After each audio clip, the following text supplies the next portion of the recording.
예. 잠깐 안내부터 드릴게요. 이거 커리큘럼 잠깐 보시면 온라인이 섞여 있잖아요. 지금 보셨죠? 이거. 온라인 강의가 왜 있냐면요. 저희가 9월 16일 날 경기도 주관하는 사례 발표 대회에 저희가 선정이 돼서 제가 발표자로 나가게 됐어요. 우승하면 뭐 상도 준다고 하네요. 예, 그래서 그 일정이 교육이랑 겹쳐가지고 그때는 이 9월 16일은 이쪽에 오시지 않습니다. 제가 유튜브 영상으로 올려드릴 거예요. 그러면 그 강의 들으시면 되고요. 영상 교육은 그냥 저희가 언론에 많이 나오긴 했는데 지금은 불가능한 영상이에요. 그 영상이 뭐 임종 뭐 많이 경험하셨지만 그 임종하는 장면을 이렇게 취재해가지고 만든 영상이 있어서 그 영상을 보여드릴 거예요. 아, 호스피스 현장이 이런 곳이구나. 예, 그래서 그 영상을 또 보시는 자리니까 그날은 9월 16일은 이제 집에서 들으시면 되겠고요. 그리고 10월 21일은 말씀드렸지만 차가 있으시니까 글로 좀 오시면 좋겠어요. 저희 쉼터로 와서 원래 쉼터 견학을 하거든요. 견학 겸 저희 시설도 보시면서 같이 그날 이제 한 70여 명이 올 걸로 예상하는데요. 그 좀 기존 11시부터 1시까지. 예. 예, 11시에 시작을 해서 1시간 공연하고 1시간 다과하고 경품 가져. 예, 글로 오시면 됩니다. 그날도 여기 교육이 아닌 글로 오시면 됩니다. 그렇게 두 번 하게 되고 그다음에 입관 체험은 메트로병원 장례식장에서 하게 돼요. 그 입관 체험은 말 그대로 관을 들어가 본 체험인데요. 그 관에 들어가기 앞서서 유언장을 읽어봅니다. 그래서 유언장을 반드시 작성해 주셔야 돼요. 근데 이제 그 유언장 내용도 제가 또 나중에 드리겠지만 거기다 무슨 계좌번호를 적으라는 건 아니고요. 예, 뭐 남편 절대 재혼하지 마 이런 얘기 하라는 게 아니고요. 해도 되지만 그냥 나에 대한 이야기입니다. 진짜 내가 그 환자가 됐을 때 어떤 이야기를 할까? A4지 한 장 내지 두 장 분량으로 작성을 하셔서 복장을 이렇게 통일하셔서 오시면 누가 듣진 않아요. 그냥 본인 이렇게 가림막 해드리고 본인의 유언장 관 앞에서 읽고 들어가시면 제가 이제 뚜껑을 닫아드리죠. 예, 그게 입관 체험. 근데 이 입관 체험하고 발 마사지 실습이 있죠. 발 마사지가 10월 7일 날 있습니다. 이거는 뭐 전문 마사지가 아니라 환자에게 맞는 마사지를 하기 때문에 그 마사지 실습을 할 텐데 그 두 날은 말씀드린 대로 온라인 진행하는 분들도 오실 수 있는 분들도 오게끔 할 예정입니다. 꼭 다 멀리 사시는 건 아닌데, 예. 그래서 일정 가능하신 분들은 오시면 아마 그날 또 같이 교제할 수도 있고요. 예, 그렇게 일정이 되어 있으니까 예, 좀 저렇게 워크숍은 서로 좀 더 나누는 시간으로 이해를 하면 되겠습니다. 예, 그렇게 교육 일정하고 안내 드렸고 이제 다음 주에 두 분 이제 더 오실 거라 생각하면은 그분들까지 해서 단톡방을 제가 만들 테니까 이제 그때마다 이제 일정들을 안내해 드릴 테니까 또 서로 소통하면서 지내셨으면 좋겠습니다. 그리고 이제 교육 중에 현장 실습이 두 번 가게 돼요. 말씀드린 대로 새어름 가정의원과 남천병원을 가거든요. 근데 혼자 가서 하시는 게 아니라 하고 있는 분들 같이 갈 거예요. 그럼 우리는 어떤 역할과 자세를 가져야 되는지를 잠깐 나눠보겠습니다.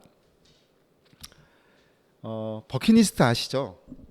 예, 여러분들이 중간에 이제 쓰실 시간이 있어요. 제가 그런 시간도 맞는데 남자가 열심히 정말 아주 성공을 달리던 남자가 하루아침 만에 심장마비에 이제 의식을 잃고 눈을 떠보니까 자기 몸에 뭐가 막 다 달려 있고 간호사랑 의사가 뭔가 얘기를 하는 게 들리더래요. 희명히 눈을 떠보니까. 근데 이제 직감적으로 자기 얘기를 하는 거를 알게 됐어요. 그래서 오늘이 고비다라는 말을 딱 듣게 된 거예요. 환자가 이제 갑자기 느닷없이 40대, 50대의 남자가 그 얘기를 들으니까 직감적으로 저건 내 얘기구나라고 생각을 하게 돼서 정말 힘을 다해서 간호사한테 종이를 달라고 그랬대요.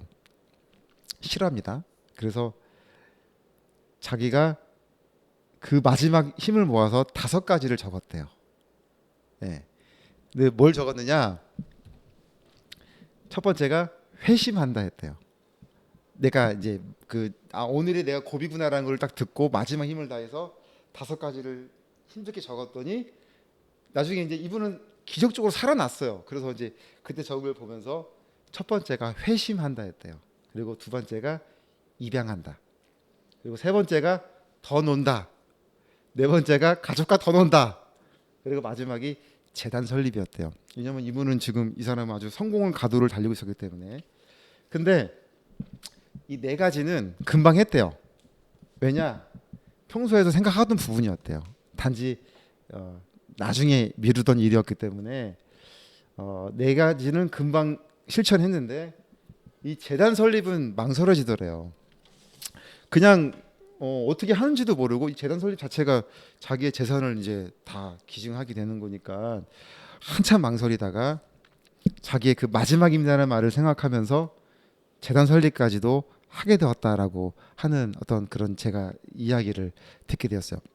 그래서 이런 얘기를 왜 하냐면 아까도 말했지만 죽음과 삶이잖아요. 그러니까 이번 이 죽음을 생각할 때 결국 삶을 어떻게 우리가 삶 속에서 나타나느냐가 중요하잖아요. 근데 교육을 받았다고 다 봉사를 하라는 건 아니에요. 어떤 분들은 못 하시는 분들도 많아요. 10명 중에 우리 아까도 남자분들하고 오면서 한 명만 남아도 성공한 거 아니냐라고 얘기를 하거든요. 10%. 예, 10%. 그러니까 이 세 분이 지금 그런 마음이면 다 현장에 있다 그러면 성공한 거죠, 저는 이 교육이. 예. 그러니까 실천하는 게 중요한데요.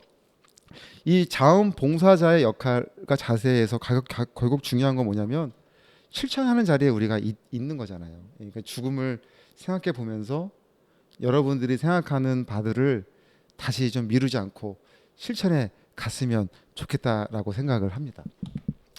코로나 이전과 코로나 이후에 저희 단체 활동을 잠깐 설명해 드려볼게요. 코로나 이전은 다다음 주에 영상으로 보시면 되겠어요. 코로나 이후에 저희가 1년 동안은 아무것도 못했습니다. 그렇죠. 속수무책이었잖아요. 다 우리 어려웠잖아요. 예. 그러니까 병원도 23년 동안 다니던 병원도 문 닫아 못 들어가게 막았지. 이 교육도 어느 교회에서 빌려서 했는데 교회도 막았지. 그러니까 자원봉사자들 100명 이상 모여서 봉사하던 구심점이 사라져 버린 상황이 돼서 사실 큰 위기를 맞이했던 2020년도였습니다. 근데 저희는 이제 믿는 사람이고 저희가 얻을 수 없는 이 교육관을 어떻게 얻게 돼서 뭐 스토리가 많이 있지만 어떻게 분위기 괜찮나요, 교육관? 네. 정말 이거는 이제 기존 여기가 학원 건물이어서 그 학원 걸 그대로 다 쓰는 거예요. 책상도 하고, 예. 그래서 이 인테리어도 마침 어느 기업이 도와주셔서 하게 되고, 예, 참 우여곡절이 많았는데요. 그래서 2021년 교육관을 오픈해서 다양한 활동을 지금 하고 있습니다. 그 중에 저희가 교육을 멈추지는 않았었다는 얘기죠. 이 교육은 무조건 해야 된다 그래서 한 명이 와도 했고 막 그렇게 진행해 온 교육이에요.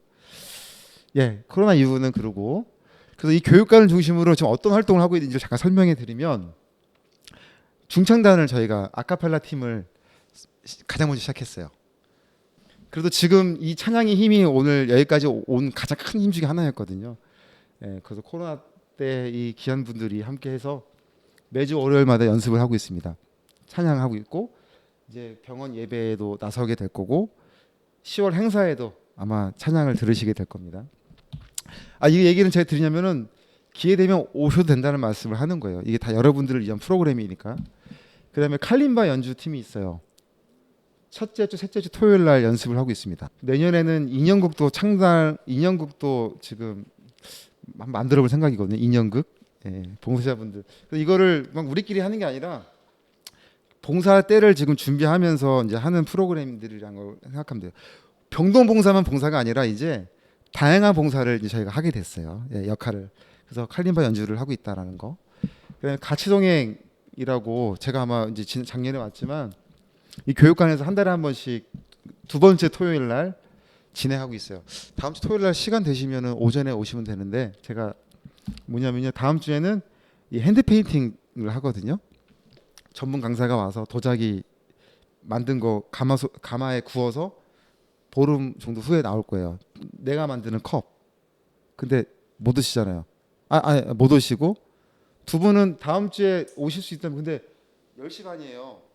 일찍 오셔서 끝나고 나면 식사 같이 하고 예, 그렇게 해야 되는데 그거 한번 자일정 고려해서 오실 수 있다면 제가 그 신청하는 거 올려드릴 테니까 예, 신청해서 여기 10시 반까지 오시면 됩니다. 다음 주 토요일 날.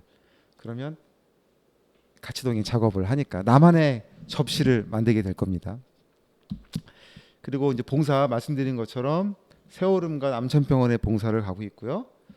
여자분들은 목요일 날 2시, 4시, 남자들은 토요일 9시에 갑니다. 그리고 남천은 오후 2시 금요일. 그래서 우리 여러분들도 이 두 군데를 이제 경험하게 되고 가능하시면 같이 현장에서 참여하실 수 있습니다. 다 올려드릴게요. 예. 되셨죠? 예. 그래서 이제 이 세월음 가정위원회에서 이런 식으로 이제 봉사 목욕 봉사 하는 거예요. 여자팀 남자팀 별도로 예, 목욕 봉사를 하게 되고 남천병원에서는 이제 저 팀들이 저렇게 있어요. 예. 그래서 발 마사지 하면서 또 찬양도 불러드리고 뭐 기도도 해드리고 그렇게 봉사를 하고 있습니다. 그리고 비대면 봉사해서 저희들이 아까 학생들 대상도 한다고 그랬잖아요. 그래서 키트 만들어서 사회적 약자들한테도 드리기도 하고 호스피스 병동에도 선물을 드리고도 있어요. 그리고 부활절도 계란 만들어서 전해드리고 성탄 키트도 만듭니다. 그럴 때도 오셔도 돼요. 다 안내해 드릴 테니까 같이 오셔서 예, 봉사하실 수 있습니다. 그러니까 대면 봉사, 비대면 봉사 다양하게 지금 활동하고 있어요. 예, 이렇게 지금 저희들이 하고 있는 거 알려드렸으니까 예, 많은 거 참여해 주시면 좋겠어요. 자, 그러면 자원봉사자의 역할과 자세에 대해서 잠깐 나눠보겠습니다. 자원봉사란 뭘까요? 제가 보수 없이 자발적으로 참여하는 활동. 저희는 저희 병원에 있을 때는 밥도 다 사 먹었어요. 병원 그럴 수 있잖아요. 병원에서 봉사해 주니까 아, 밥은 저희가 좀 이렇게 할게요. 아니요, 저희가 사 먹을 거예요. 네.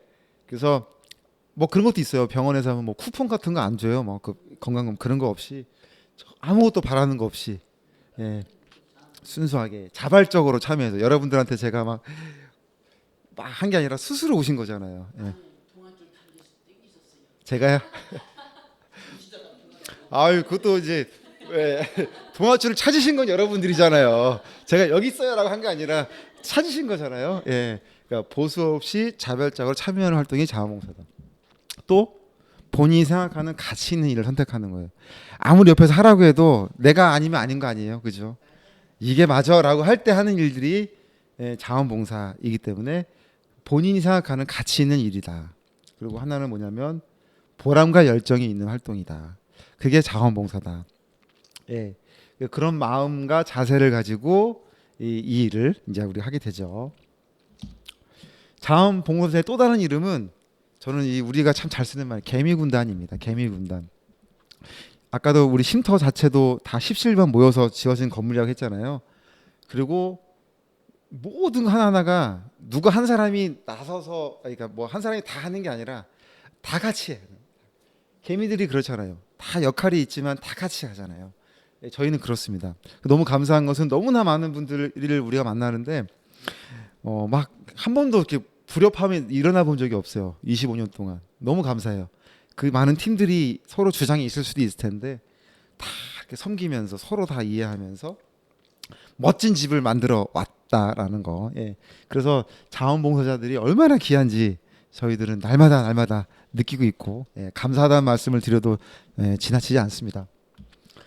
아까도 말씀드렸지만 호스피스 돌봄은 팀워크다라고 해서 다양한 역할들이 각자의 역할을 함께 모아서 일을 이제 하게 되는데요. 그렇다면 이 많은 스태프들 중에 역할들 중에 자원봉사자는 호스피스에게 왜 필요할까요? 자, 반대로 얘기해 볼게요. 호스피스 환우와 가족들은 왜 우리를 필요로 할까요?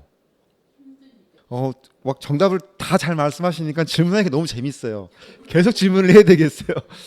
예, 그 환자들이 겪을 수 있는 심적인 상태를 우리가 예상해 볼 수 있잖아요. 이 세 개뿐만이겠어요? 그러나 두려움이 있죠. 죽음에 대한 두려움, 극심한 통증의 고통, 그리고 외로움과 불안감.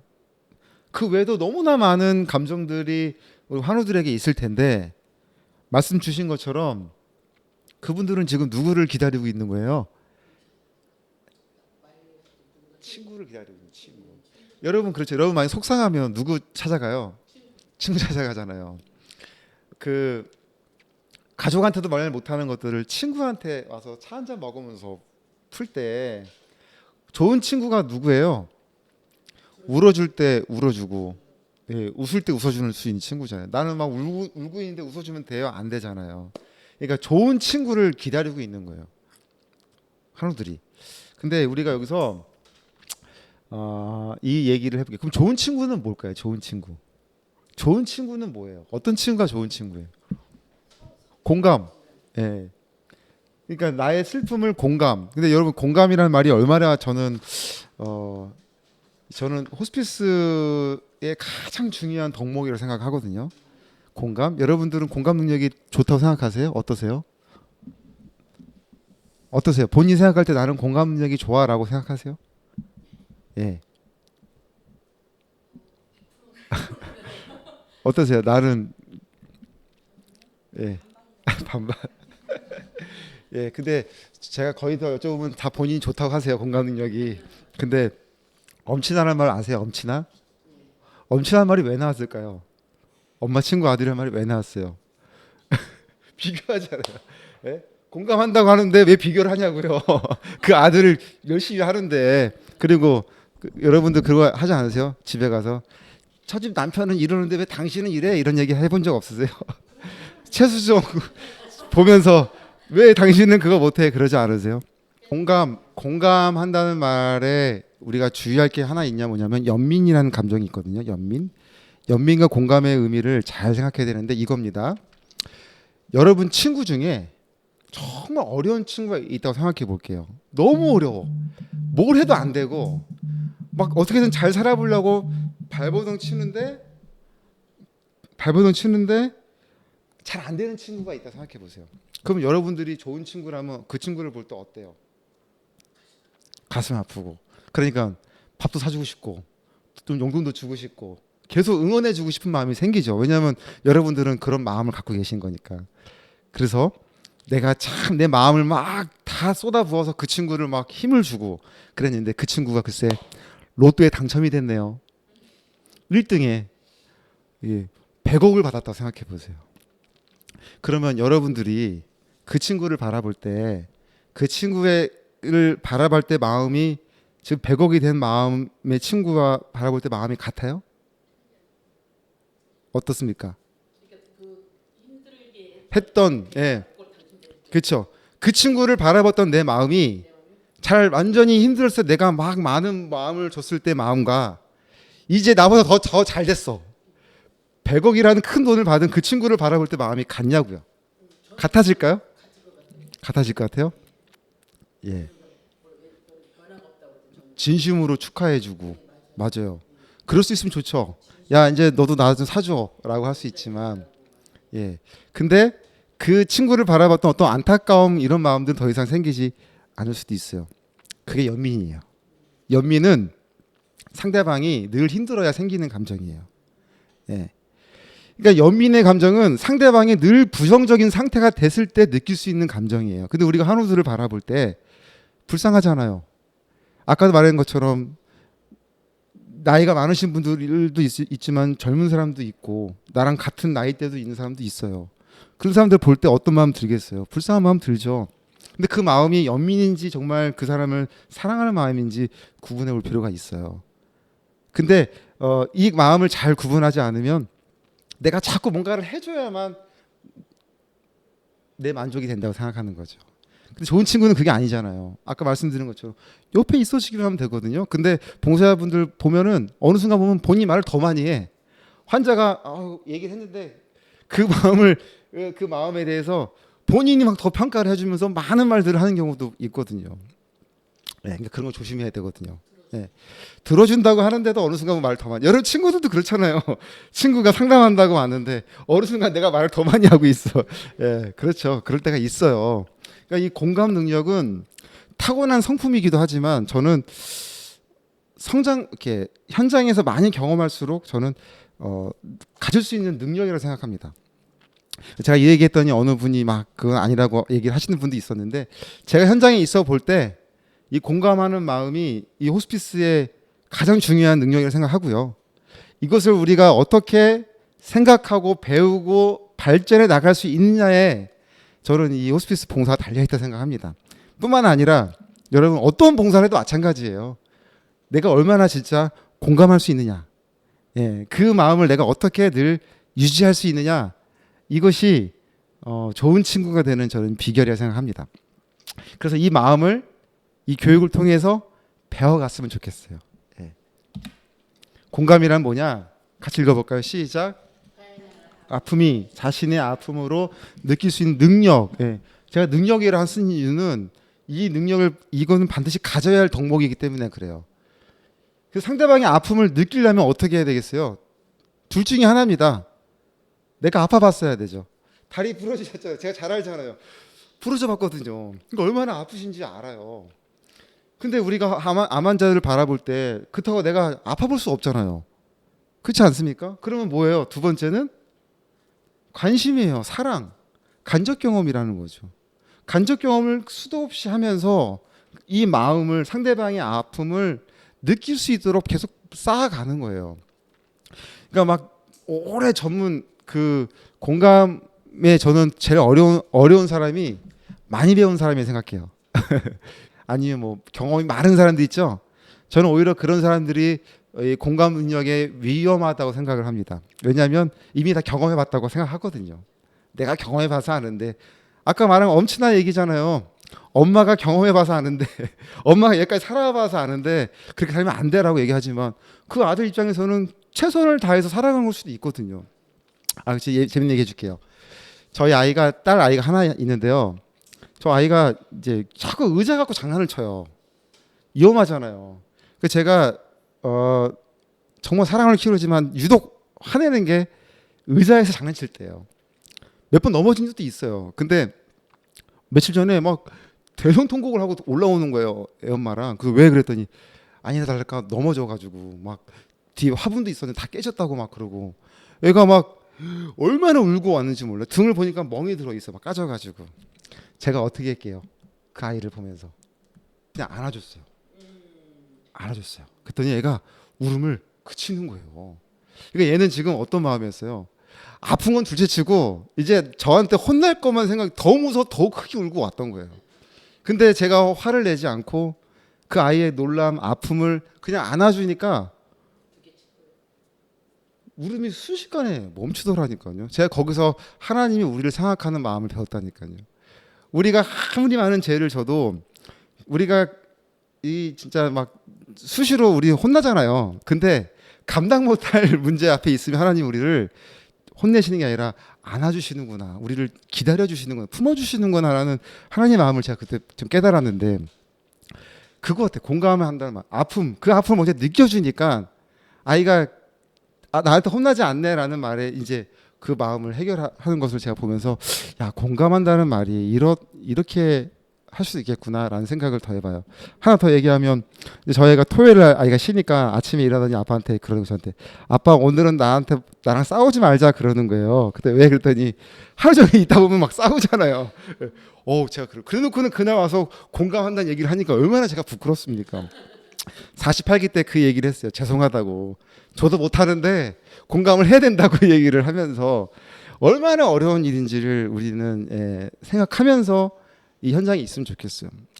연민의 감정이 아닌 정말 그 사람 자체를, 그의 아픔 자체를 똑같이 경험하면서, 그렇다고 너무 심각해가지고 막 내가 울면 되겠어요? 안 되겠어요? 안 되잖아요. 그러니까 내 감정을 표현한 것보다도 그 감정을 이해하면서 지지해 줄 수 있는 그런 자세, 마음 자세가 저는 너무나 중요하다고 생각합니다. 그러니까 사랑한다는 것은 결국 뭐예요? 많이 경험해 봐야 되죠. 그럼 어떻게 하면은 공감 능력을 얻을 수 있을까? 여기 이제 이론 수업 한 가지만 여기서 들어갈 거예요. 키블러 로스라는 되게 유명한 심리학자가 있습니다. 이거는 호스피스의 이론이기도 하고 모든 영역에 아마 이분의 이야기는 이제 한번 들어보시게 될 거예요. 이분이 5단계를 이론으로 내는데 너무 당연한 이야기인데요. 정수석 돌봄 할 때 더 자세히 배우겠지만 그거예요. 우리 처음에 암 진단을 받으면 어떤 마음이 들어요? 부정하잖아. 이거 아니야. 이 병원 뭔가 못 믿어. 다른 병원 가보잖아요. 그죠? 몇 군데 다니죠. 똑같은 결과를 받으면 그냥 어떤 마음이 들겠어요? 내 마음이 분노. 남편을 원망하게 되고 자녀를 원망하게 되고 부모를 원망하게 되고 환경과 상황과 내 처지를 원망하게 되죠. 절대자는 신앙인들은 어떨 수도 있어요? 절대자를 원망할 수도 있어요. 그죠? 분노. 그러면 타협이에요. 타협한다는 거. 하나님 한 번만 낫게 해주세요. 네. 그럼 내 모든 재산 다 사회에 환원할게요. 등등 타협하잖아요. 근데 타협이 이루어지지 않으면 이제 어떤 감정이 들겠어요? 좌절하죠. 네, 절망하잖아요. 우울에 빠지죠. 그러면 어떤 수용을 하게 되겠어요? 부정적인 수용을 하는데 아까 제가 호스피스 돌린 목표는 뭐예요? 긍정적인 죽음을 맞이할 수 있도록 하는 거잖아요. 수용에는 부정적 수용과 긍정적 수용이 있는데요. 결국 우리가 해야 할 일은 뭡니까? 긍정적 수용을 할 수 있도록 도와주는 역할이죠. 근데 지금 보면은 시간에 따라서 이렇게 쭉 내려간다 얘기를 하지만 그렇지 않아요. 하루에도 수도 없이 바뀌어요. 환자 상태가, 마음 상태가. 부정, 분노, 타협, 우울, 수용이 수도 없이 바뀐단 말이죠. 근데 이 감정을 헤아리지 못하고 이분이 지금 어떤 마음인지도 모르고 적절한 대처를 하지 못하면 올바른 도움이 되지 않겠죠.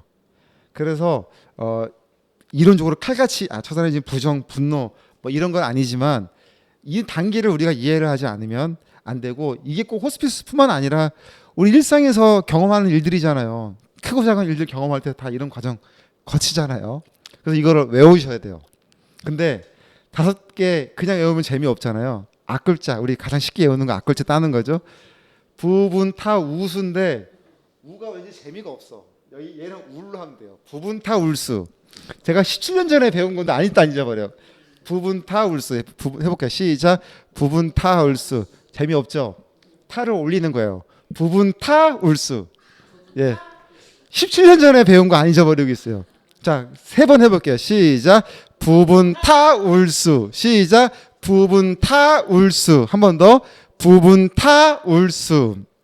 이 단계를 이해해야 돼요. 제가 오늘 오전에 봉사 가서 목욕시켜 드린 분을 2주 전에 목욕을 하러 갔는데 이분이 안 한다는 거예요.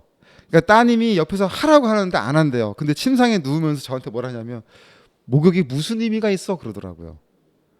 제가 그걸 딱 캐치했죠. 그분이 지금 어떤 의미예요? 지금 어떤 상황이 있어요? 지금 자신의 포기, 우울일 수도 있고요. 예, 우울, 부정, 분노하고 있는 거예요. 지금 자기 상황에 대해서 분노하고 있는 겁니다. 그래서 그런 감정을 살펴보는 거예요.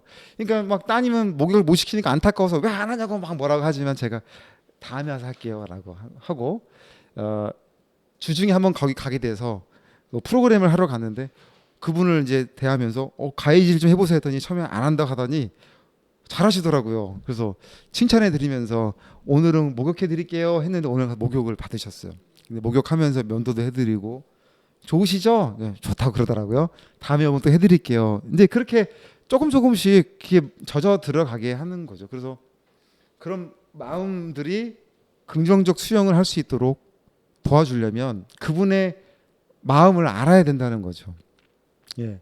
그래서 이 단계를 쭉 이렇게 가고 이 더 정확한 거는 역할극도 우리가 해볼 텐데요. 그건 정수영 돌봄 할 때 배워볼게요. 한 번 더 부분 타 울수 시작. 부분 타 울수 시작. 부분 타 울수.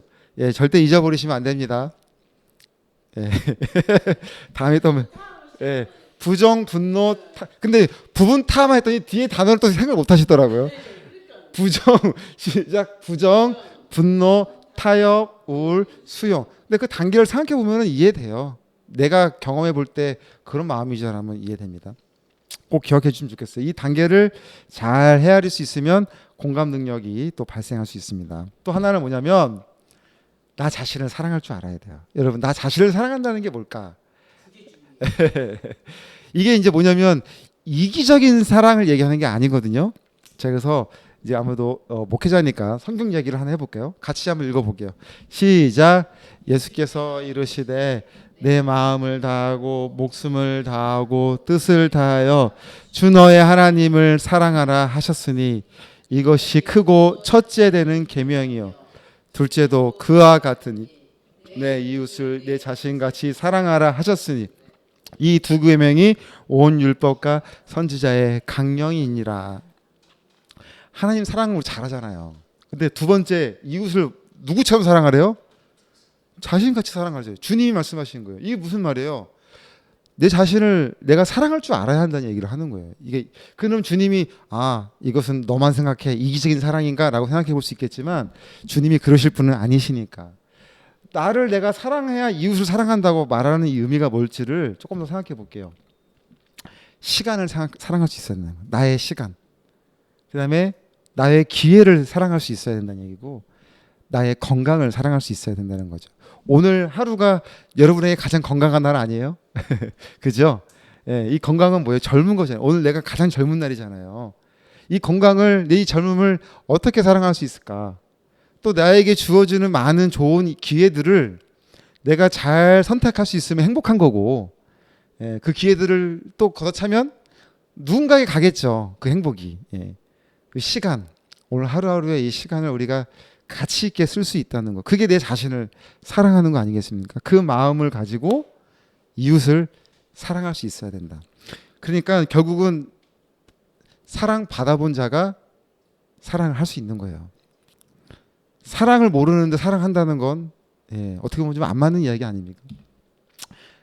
돌아온 탕자 이야기 아세요? 돌아온 탕자 이야기. 둘째 아들이 아버지 재산을 달라고 그래요. 살아계신 아버지한테 아버지 돌아가실 돈 나 미리 주세요라고 이야기를 하거든요. 지금도 생각해보면 불효자식이지만 이 당시에는요 바로 돌에 맞아 죽는 엄청난 죄입니다. 살아계신 아버지한테 자기 재산을 달라는 거는 아버지랑 인연을 끊겠다는 의미였거든요. 근데 아버지가 어떻게 합니까? 재산을 줘요.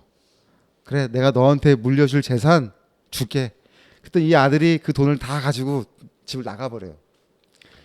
자세가 안 돼 있으니 당연히 그 돈을 잘 쓰는 게 아니라 흥청망청 쓰죠. 막 여기저기 막 자기 좋아하는 거 다 해놓고 탕진하고 나서 어떻게 되냐면은 빈털터리가 되는 거예요.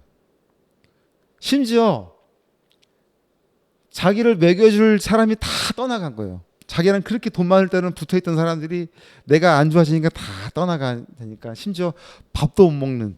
그래서 돼지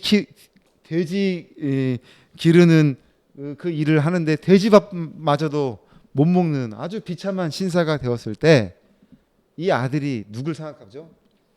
아버지를 생각하죠. 아버지. 내가 이렇게 죽느니 내가 아버지 아들이라고는 못하겠지만 그래도 아버지가 잘 사시니까 거기에 내가 노비로 가도 내가 하인으로 가도 먹고는 살겠지. 근데 죄책감 느꼈죠. 내가 이렇게 아버지한테 큰 죄를 졌지만 이 양심상 내가 아버지한테 받아달라고 말은 못하겠지만 내가 아버지께로 가자. 아버지가 이 아들을 맞이해 주죠. 아무 조건 없이 마을 잔치를 열어줍니다. 왜 이제서 왔느냐? 항상 대문 밖에서 아들 올 때를 기다리다가 돌아오는 그 아들을 맞이해 주는 그 마음이 아버지 마음이잖아요. 하나님 마음인데 제가 이 이야기를 왜 하냐면 이 아들이 일말의 양심이 있다면 아버지한테 갈 수 있었을까라는 생각을 해보는 거예요. 지금도 불효지만 그때도 불효거든요. 그런데 이 아들이 그 인생 마지막 끝에 아버지를 생각했다는 것은 뭡니까? 아버지의 사랑을 알았기 때문이라는 거잖아요. 부모의 사랑을 받지 못한 자식이 부모한테 효도합니까? 못해요. 마지막까지 그래도 받아본 사랑이 기억이 나서 그 아버지한테 갔다라는 거예요. 그러니까 사랑을 받아본 경험이 있어야 사랑할 수 있다는 거를 다시 한번 말씀드리죠. 여러분 사랑 많이 받고 계시죠? 집에서.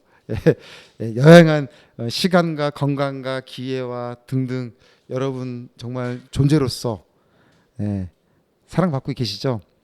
서로 이렇게 쓰다보면서 나는 소중한 사람이야. 나는 참 멋진 사람이야. 나를 내가 사랑할 줄 모르면 절대로 건강관리 잘하세요. 그렇게 말하면서도 저도 늘 못하니까 맨날 비빌거리고 살지만 이제 돌아보면서 그런 것 같아요. 정말 자기를 사랑할 수 있어야 이 일도 오래 할 수 있다고 생각합니다. 그렇죠? 사랑을 할 줄 알아야 돼요. 그런 사람들이 공감 능력을 가지고 있는 사람이 아픔의 소리를 듣게 됩니다. 어떤 아픔의 소리를 듣습니까? 표정에서.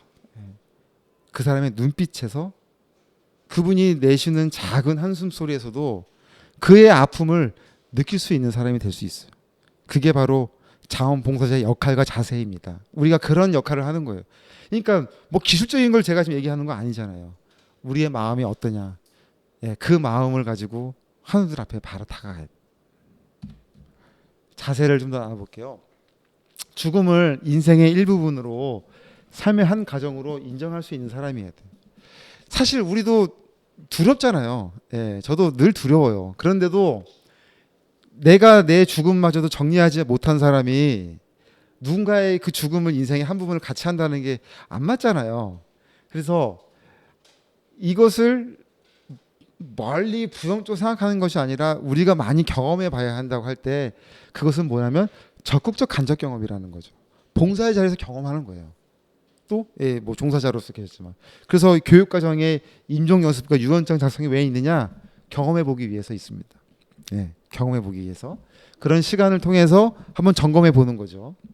삶과 죽음에 대한 확고한 철학과 긍정적인 태도를 가지고 있어야 돼요. 영적 훈련과 준비, 신앙적 접근. 꼭 종교 신앙인 기독교인이 아니어도 돼요. 자기가 가지고 있는 어떤 신앙적 신념에 의해서 그래도 그 가운데서 죽음에 대해서 내가 삶에 대해서 잘 정리가 되어 있나. 재밌는 얘기 해드릴게요. 어느 분이 꼭 이런 분도 있어요. 나는 죽음 자신 있게 맞이할 거야. 예. 구차하게 하지 않고 그냥 예, 딱 그때가 오면은 난 딱 정리해가지고 사회에 다 환원하고 예, 딱 정리해서 나는 그렇게 할 거야라고 하는 분이 있어요. 그분 집에 가면요 영양제가 한 통씩 있어요. 예, 그죠? 말은 막 그렇게 하는데 실제로 그런 말 하잖아요. 아유 죽을 때가 됐나 보지. 예, 그게 진짜 그런 원하는 겁니까? 아니잖아요. 돌아서면 영양제 먹고 계신다니까. 예. 그러니까 그런 이야기를 하는 게 아니에요. 정말 어떤 내세에 대한 확고한 신념과 철학과 정리가 이 과정을 통해서 만들어가는 거예요. 잘 돼 있는 분도 있겠지만 만들어가는. 아까도 목사님 얘기하셨지만 예외 없잖아요. 예. 17살 친구도 있었고 22살 친구도 있었고 정말 다양한 선생님, 목사님, 교수 다양한 다 똑같아요. 다 흔들려요. 다 두려워하고 무서워합니다. 그러나 하나하나 적응해 가면서 마련해 가고 옆에 있는 분들이 같이 그 문제를 함께 해결해 나가는 작업이 되는 거예요. 그러니까 그 사람의 문제 해결뿐만 아니라 내 문제도 돌아보게 되는 시간이 되어야 한다는 거죠. 같이 한번 제가 읽어볼게요. 시작. 호스피스의 목적은 존엄한 죽음이다. 존엄한 죽음을 위해서는 지나간 세월에 어떠한 삶을 살았고 무슨 연유로 말기암 환자가 되었는지 알기보다는 환자가 현재 자신의 환경에 신뢰를 갖고 마음의 안정을 찾는 것이 중요하다. 또 볼게요. 그래서 환자 스스로 본인의 임종 여정을 편안하고 존엄하게 준비하고 맞이할 수 있도록 돕는 것이 영적 돌봄가의 역할이라고 생각한다. 이 말씀을 누가 했냐면 불교의 어느 정토 스님이라는 분이 하신 말씀이에요. 호스피스를 하시는 불교 스님. 예. 그러니까 모든 종교를 망라하고 죽음의 이 주제잖아요. 호스피스라는 것이 이 죽음의 문제를 내가 먼저 영적 돌봄가가 되지 않으면 그 역할을 하지 않으면 안 된다는 거예요. 그러니까 준비할 수 있는 시간이 있어야 되는 거죠. 그러니까 신앙인들에게는 다시 한번 내세에 대한 확고한 신념, 우리가 어떻게 구원받았고 이 자녀가 되었는지를 점검하고 또 본인의 어떤 종교에 의해서 준비하는 시간이 되었으면 좋겠습니다. 무서운 이야기가 아니죠. 어떻게 살아가야 할 건지에 대한 도전을 우리가 받는 거죠. 예. 정도적으로 성숙하고 안정된 사람. 그 저희 막 부부싸움 하면은 봉사 오지 말라 그래요. 그래서 예, 그건 아니고요. 차 한 잔 드시고 가세요라고 이야기를 하고 집에 막 어려운 일들이 왜 없어요. 우리 다 똑같은 인생인데요. 근데 그 마음으로 오면은 그게 나타나잖아요, 표정에. 그리고 그래서 봉사는 가장 내가 컨디션이 좋아야 돼요. 예. 잠도 잘 자고 예. 세상 걱정 없이 쫓기지 않고 막 봉사 와가지고 한 2시간 하고 나 오후에 뭐 해야 돼요 막 그런 게 아니라 오로지 그 하루를 비워낼 수 있는 여유, 준비된 마음, 그리고 내 감정이 가장 오늘이 베스트야라고 하는 마음으로 와도 힘든 일이거든요. 예. 근데 막 생각할 게 많으면은 날카로워지잖아요. 막 다 귀찮아지고 힘들어지고. 예. 그럴 때는 이 교육관 넓죠? 차 한 잔 드시고 가세요. 예. 그렇던데 이 커튼 열면은 멋있어요 경치도. 예, 이제 그런 마음. 예, 그래서 내가 정서적으로 성숙하고 안정된 사람이 되어야 돼요. 예. 그리고 겸손하고 온화한 성품을 가지고 있어야 돼요. 말한 것처럼 들어주는 입장이 되어야 됩니다. 근데 들어주다 보면 어느 순간 본인이 더 말을 많이 하게 되는 경우가 있다고 분명히 말씀드렸죠. 그걸 알아차릴 수 있어야 돼요. 차마 제가 그거를 말을 못하죠. 봉사자한테 말씀 너무 많으세요라고 말을 못하지만 내가 그거를 알아차릴 수 있으면 좋아요. 그 마음을 늘 가져야 돼요. 경청하는 자세와 적절한 유머 감각. 그래서 막 그 사람을 막 웃기게 한 게보다는 긍정적인 에너지를 막 주는 사람이 있잖아요. 표정에서 보여주는 어떤 행동과 몸짓과 제스처에서 그죠. 말하기 전에 이미 그 사람이 어떤 사람인지 나타나잖아요. 지금 그죠. 그 에너지를 가지고 들어가라는 얘기죠.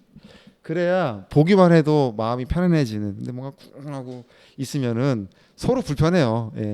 그러니까 겸손하고 온화한 성품을 가진 사람이 되어야 된다. 안 돼도 되도록 한다. 그게 능력이다.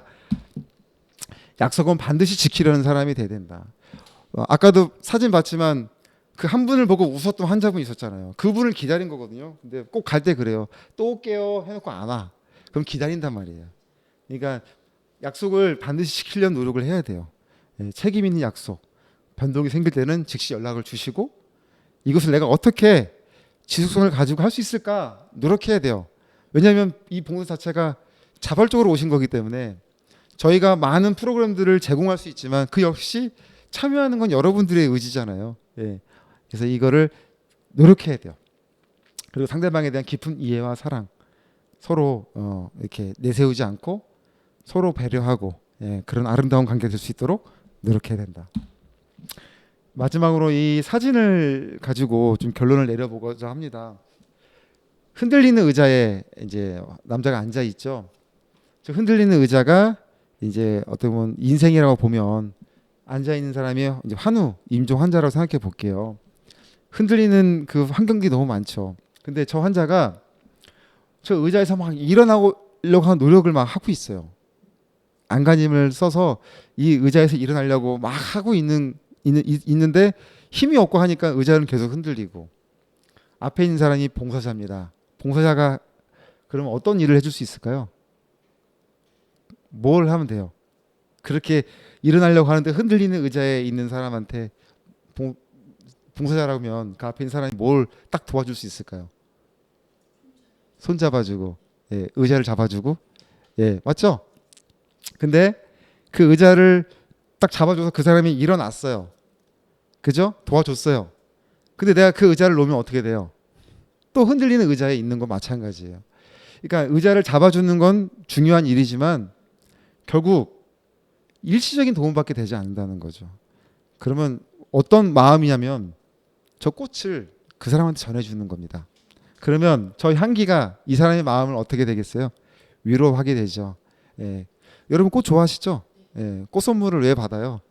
비싼 꽃을. 제가 저 허브꽃 냄새 맡아갔어요. 제가 이 교육관 시작하면서 키우는 꽃인데 안 죽이고 잘 키우고 있거든요. 그러니까 향기 좋잖아요. 향기 맡으면 기분이 좋아지잖아요. 힘이 그거예요. 결국 흔들리는 의자에서 우리가 함께 하지만 그 삶에서 자기의 인생을 자기가 주관할 수 있도록 지지해주는 역할이 더 중요하다는 거죠. 문제 해결도 중요하지만 그 문제가 해결되지 않는다 한다면 그 문제를 담대하게 감당할 수 있도록 격려해주는 역할을 우리가 하는 거예요. 봉사자 자세가. 그래서 꽃을 주어서 그 향기를 맡게 해주면 그분이 기분이 좋아지고 뭔가 살아있는 것을 느낄 수 있다면 더 그 흔들리는 의자에서 일어날 수 있는 힘이 되지 않을까. 흔들리는 건 변화 없어요. 일어날 수 있느냐 없느냐 그 지지를 해주는 것이 자원봉사자의 역할과 자세라고 생각합니다. 너무 막 그 문제를 막 내가 뭐 어떻게 막 아니에요. 우리는 한계가 분명히 있어요.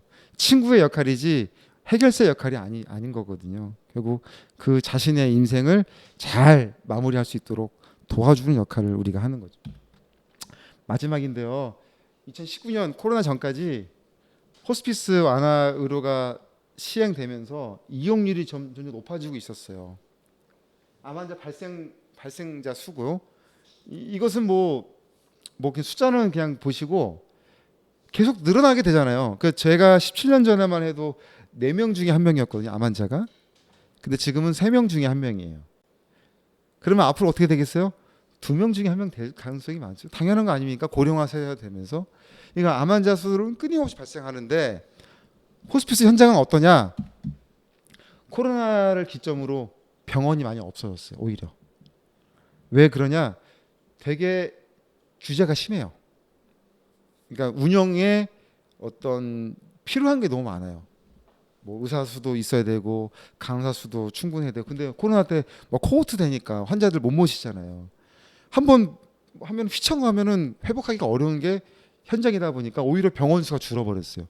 어떤 일이 발생했느냐? 병원에 입원하려면 2달, 3달씩 기다려야 되는 상황이 발생했어요. 혹시 여러분 못 들어보셨어요? 예. 호스피스 환자가 호스피스 병동에 못 들어가는 상황이 됐어요. 환자가 병원이 줄어버리면서. 그러니까 환자가 지금 당장 급한데 2달, 뭐 1달 기다리세요 하니까 그게 안 되잖아요. 그리고 아까 호스피스 환자의 정의가 뭐였어요? 생애 몇 개월이었죠? 6개월 미만. 미만. 예. 근데 뭐 계셔봤겠지만 호스피스 병동에 입원해서 평균 수명일이 며칠일까요? 6개월 미만이라고 했지만 얼마나 계실까요? 병원에서? 일주일? 한 달? 2달? 평균 15일밖에 안 돼요. 병원마다 좀 차이가 있지만 제가 있던 남천병원은 20일 정도 있었거든요. 세오름, 저기 메트로는. 그러니까 평균 수명이 그렇게밖에 안 돼요. 한 달. 뭐 길게 계신 분도 계세요. 개 중에는. 가정형 집에 계신 분들은 좀 더 길어요. 컨디션이 좋으시니까. 병원에 굳이 안 계셔도 되는 분들은 집에서 케어를 받으시니까 평균 수명이 길어나죠. 그러니까 이 수많은 사람들이 이렇게, 그러니까 내가 오늘 만나는 분이 마지막일 수도 있는 거 아닙니까? 예. 그러니까 이런 실정을 볼 때 여러분 어때 마음속에 뜨거움이 좀 일어나나요? 야, 이거 내가 이런 일을 할 수 있구나. 예. 이런 정말 떠밀려가는 사람들이잖아요. 코로나 이 시국에 이 수많은 사람들이 제대로 된 케어도 받지 못하고 마지막 때에 집중된 돌봄을 받아야 하는데 아무런 돌봄도 받지 못하고 그냥 그 병실 안에서 그렇게 임종을 맞이하는 사람들이 그렇게 많았다라는 거. 이 코로나 다시 회복되면서 얼마나 감사한지 몰라요. 이 3년 동안 들어가지 못하던 현장을 이렇게 다시 들어가면서 너무나 감사한 마음으로 가고 있거든요. 예. 그래서 이게 호스피스 현장이고 여러분들이 이제 그런 일들을 같이 좀 나눠주시면 어떻겠는가 하는 생각을 해보게 됩니다. 불 좀 켜주십시오. 예. 예. 이렇게 지금 이제 호스피스 개요와 자원봉사자 역할에 대해서 좀 나눴는데 어떻게 조금 감이 잡히시나요? 예. 그리고 우리 단체가 어떤 단체인지 좀 이해되셨어요? 예. 그래서 여러분들이 함께 하실수록 더 많은 유익한 일들이 있을 거라 생각합니다. 멀리 오셔서도 감사하고 진짜 다 멀리서 오셔서 너무 좀 죄송한 마음과 함께 감사한 마음도 있고요. 오늘 교육 들어보시고 참 괜찮다 생각하시면 다음 주에 또 모시고 오셔도 돼요. 예, 이거는 매인 교육마다 과정이 다르니까 모시고 오시고 또 같이 격려해 주시고 다음 주에는 제가 이제 말씀드린 발표대회 준비 때문에 저는 이 자리에 없어서 오전에는 있지만 오후에는 없어요. 그렇지만 저희 이제 목사님하고 또 오래 봉사하셨던 권사님이 강의를 하시니까 강의 잘 받으시면 좋겠고요. 선거관리위원회 차가 없으면 좋은일교회 그 옆에 좋은일교회 있으니까 주차 잘하고 올라오시면 되겠습니다. 정 힘들면 이마트에 세웠다가 장 보고 가세요. 예, 그렇게 해서 오늘 2시간 또 함께 해주신 여러분들 다시 한번 감사드리고 단톡방 개설해서 자세한 일정들도 나눠드리고 다음에 교재 드리도록 하겠습니다. 예, 오늘 또 함께 해주셔서 다시 한번 감사드립니다.